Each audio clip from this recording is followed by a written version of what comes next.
Բարձրանով երևի նկատած կլինեք համացանցում կոնկրետ շրջանակներ տարածում են հետևյալ հակադրությունը։ Ասում են, տեսնում եք, Լուկաշենկոն մեզ ահեր տալիս, թե ուր պիտի գնաք առանց մեզ, բայց մենք հիմա Եվրոպայի հետ ենք ձեռքի գրկախառնություններ եւ այն ասացիկներ։ Լուկաշենկոյի հետ իրենք են ողջագուրվում Մաչիկանում, կառավարության դեմն էլ Նիկոլ Փաշինյանը շատ մեծ սիրով դիմավորում էր։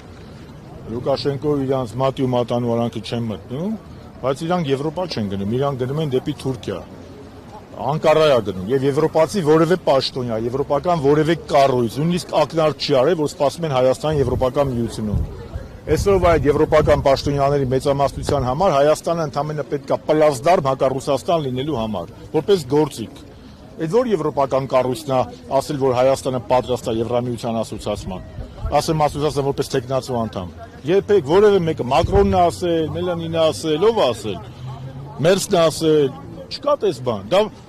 փուչի կա, եվրոպական օրակարգ, եվրոպական միության անդամակցելու հարց չկա, ոչ Եվրոպայում կա, ոչ էլ Հայաստանում կա, բոլորն էլ գիտեն։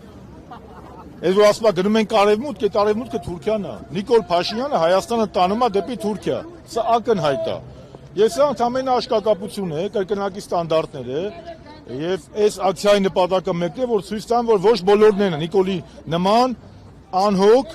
եւ Ալիևին ասում thank you։ Ալիև այսօրվա ելույթը լսել եք,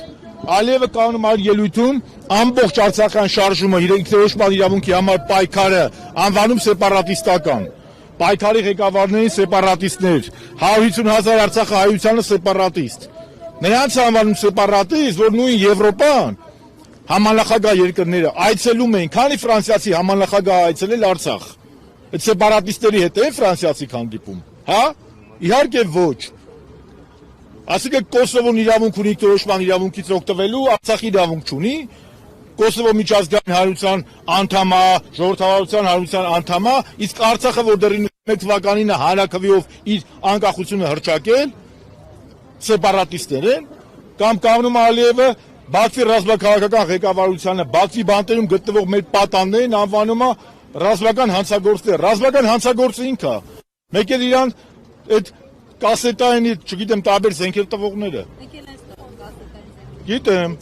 եկել այստեղ եւ ես ցավում եմ ոչ միայն կասետային զենքեր տվողներից մեկն է եկել, այլ նաեւ այն մարդը, որ 44 օր շարունակ խոսք Ուկրաինայի ղեկավարի մասին է, քաջալերել է Ադրբեջանի բարբարոսությունները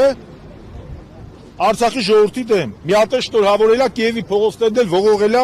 բանով, Ադրբեջանի շնորհավորող պաստառներով։ Ռուսաստանի զենքերին դեմ եղողները այդպես հուշկու ակցիաներ չեն անում այս օրերին։ Այդ հարցին դուք պատասխանեք, ինչու հուշկու ակցիա, ինչու 16 թվականին 400 հեկտարի համար հետույք ներողություն ես բառիս համար, այսօր որևէ բան չեն անում, որևէ բան չեն անում, ծպտուն չեն անում, որ ասում են հող հասնողին կհասնենք հողին, քանի բանտարկյալ ունենք, քանի գերի ունենք Բաքվի բանտերում, այսօր լսել եք մեկը խոսա դրանցից, մենակ Ալիևն է խոսել է որպես ռազմական հանցագործ, կամ Հայաստանը ողողված է քաղաքական բանտարկյալներով։ Մակրոնը խոստացել է խոսի արել։ Հանրությունից առաջ մի քանի հոգու բերեն, որ բանը լինի, իրաց պատճառ, ինչ։ Փաշինյանն ասաց, այս համար ինչ երկու բերեն, կարևորը բերեն։ Ասա Փաշինյան, բայց 21 թվին ասում է 2-3 ամիս, արդեն 5 տարին անցել է։ Փաշինյանը առհասարակ իրավունք չունի խոսելու ռազմագերիներից, որովհետև իրենց անգործության արդյունքում նույնիսկ այդ հարցից կարկուտել է կավա, երկիրը ջղայնացավ։ Ինչ։ Չէ, ձեր հարցին չէ, հաջան։ Ընդհանուր առմամբ այս ռուսական Զելենսկու այդ որ քննադատություն կա, որ օգնեց, հակառակ թևից էլ ասում են, դե Ռուսաստանն էլ Ադրբեջանի հետ է լավ 44-օրյա պատերազմի ժամանակ հետո ռազմավարական գործընկերություն։ Այդ ցավտան է։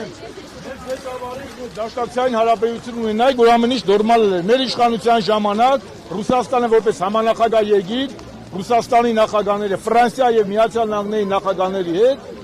պարոն Օբամայի, պարոն Մակրոնի, պարոն Սարկոզի, պարոն Մեդվեդև, պարոն Պուտին 5 հայտարարություն են արել, որտեղ սարտարեն ինքնորոշման իրավունքը։ Բամերի ասածը դա է, մեր պրոբլեմը նախ եւ առաջ Նիկոլ Փաշինյանն է։ Եվ մենք եկել ենք այստեղ ասելու, որ բոլոր նրանք, ովքեր որ սատարում են Նիկոլ Փաշինյանին, իբր թե ժողովրդավարական բաստիոնին, սատարում են ավտորիտարիզմին։ Եվ Նիկոլ Փաշինյանը ժողովրդավարության հետ այնքան կապ ունի, ինչքան Իլհամ Ալիևը մարդասիրության։